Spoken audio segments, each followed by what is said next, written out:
Mikel Arteta is taking the mick. We all saw what happened last weekend at the Emirates Stadium where Arsenal beat Liverpool and Arteta went into jubilant celebrations along with many of the Arsenal players. Obviously, it's drew a lot of criticism from the likes of Gary Neville, saying it's quite immature. Jamie Carragher even talking about Martin Odegaard taking pictures of the photographers and saying it's not really a good look. But the question is this over-celebrating actually a good thing? Or are people just getting offended too easily these days? Hello, ladies and gentlemen. Welcome back to the channel. It's your boy Sani-That sports guy talking all things sport. And of course, today we're speaking football and we're speaking about Mikel Arteta and just over-celebrating in general. Because as we know, Mikel Arteta had a massive win last weekend against Jurgen Klopp's Liverpool. It's a huge win that puts them straight back into that title race. But his celebrations drew a lot of criticism because people were thinking he was milking it. It wasn't really worthy of a team that hasn't actually won anything for several seasons. But are people just going overboard? Before we speak about Mikel Arteta, there are other managers who are guilty of over-celebrating at times. You've had Jurgen Klopp, ironically, who is Jamie Carragher's Liverpool team, doing it many times, going over the touchline. You can remember against Everton a couple of seasons ago where Klopp went absolutely ballistic. Pep Guardiola has done it plenty of times as well. I remember a couple of seasons ago, he was there at Leicester doing that Guardiola, we've got Guardiola. I'm not a Man City fan, even though I'm wearing blue. But the thing is, that was a thing that you could even maybe have said was over milking it. We all know about in Europe, you've got the likes of Diego Simeone, Atletico Madrid, Jose Mourinho, who, as we remember, when Porto got that draw at Old Trafford in the 04 Champions League season, what did he do? He ran down the touchline. The thing is, some managers just have this in their nature where they're very passionate. And I don't personally think it's a bad thing, to be honest. Managers are in such a high-pressure role that sometimes these emotions will go over the edge and they can't contain themselves. Only last season, Robert De Zerbi went to the Emirates Stadium, won 3-0 and then a crazy knee slide. I just said it earlier, Jurgen Klopp, he got charged by the FA for going over the touchline when they beat Everton. But like I said, football is a game based on emotion. When you have such an important win, which Arsenal did have against Liverpool, you're going to go crazy. Now, I'm not saying Arsenal have won the league. They're far from it. The season is still long.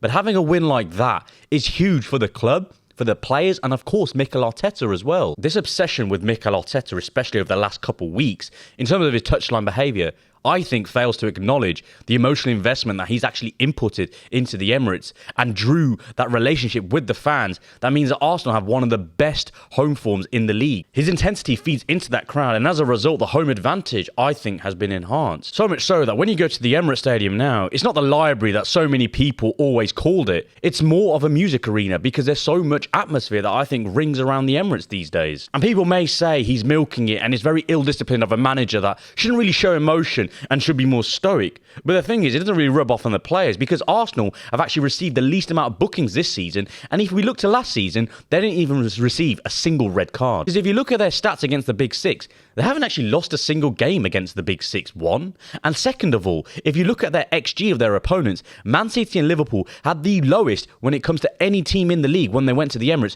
showing that this home advantage that Arteta has helped fostered is actually true. But here's another thing as well. I'm not an Arsenal fan, but you could somewhat say a lot of this stigma and a lot of the criticism that has been looked towards Arsenal and Arteta is because of where Arsenal are in the league and where they are in this current moment. Don't get me wrong, Arteta's won an FA Cup, but if you look at the big trophies, the Champions Leagues, the Premier Leagues, Arsenal haven't won that since 2004. They haven't even won a Champions League. For a club that is so massive as Arsenal to have won such little in terms of significance over the last couple of seasons does mean that when you see these celebrations, fans naturally from other clubs will look at it and think, you're kind of milking it. Is it really worthy of a team that hasn't really won anything major in recent seasons? Whether you like it or not, Arsenal's position within the landscape of English football is so mighty that whenever they do something, it will draw much attention. And because of the fact they haven't actually won anything in such a long time of significant note, they do make for a soft target.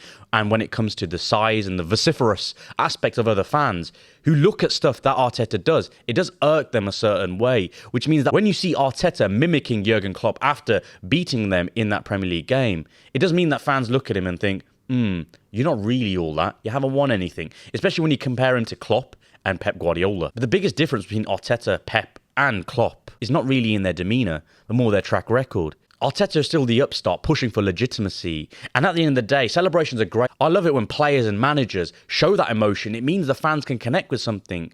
But I don't think you should go overboard to the extent that you still have the whole season to go. In the words of the great late Kobe Bean Bryant, the job's not finished. And for Arteta, the job's not finished.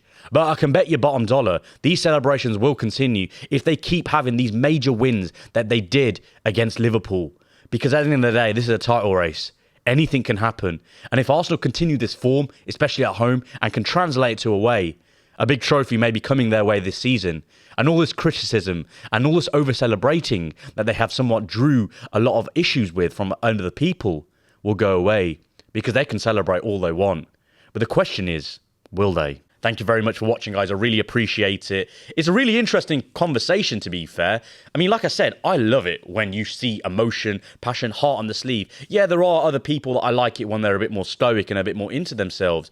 But when you see a manager showing that much care, it shows how much it means to them, and it shows that you're in it together. And that's the sort of thing I think Arteta has helped cultivate at the Emirates. But I want you to let me know what you think of his shenanigans, I guess you could say. And do you like players and managers over-celebrating? I don't think personally it's over-celebrating, but do you think it is?